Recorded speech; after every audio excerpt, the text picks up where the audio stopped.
Well, the lessons aren't about wealth or fame or working harder and harder.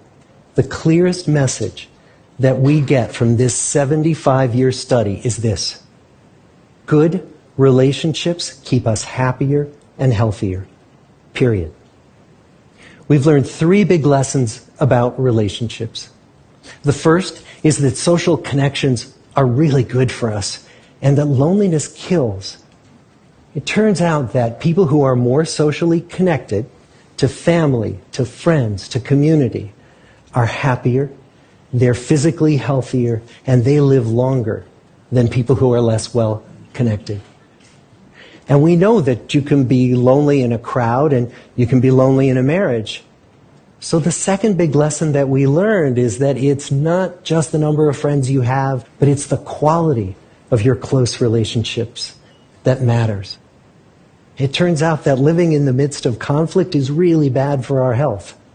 High conflict marriages, for example, without much affection, turn out to be very bad for our health, perhaps worse than getting divorced. And living in the midst of good, warm relationships is protective.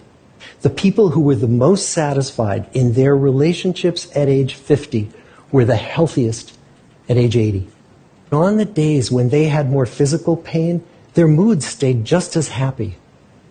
But the people who were in unhappy relationships, on the days when they reported more physical pain, it was magnified by more emotional pain. And the third big lesson that we learn is that good relationships don't just protect our bodies, they protect our brains.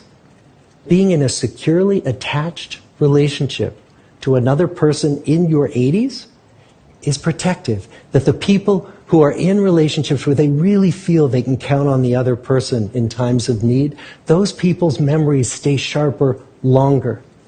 And the people in relationships where they feel they really can't count on the other one, those are the people who experience earlier memory decline.